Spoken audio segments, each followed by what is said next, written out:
आज आमर दीपर लंच रखी भात पोई बेसर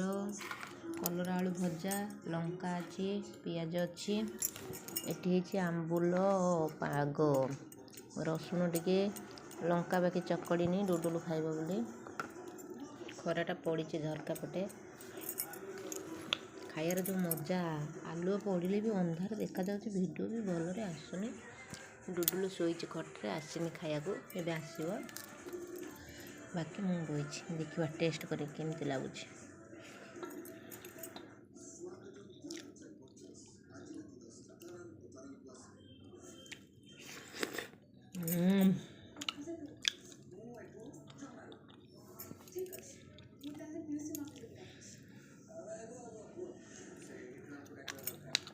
पूरा जबरदस्त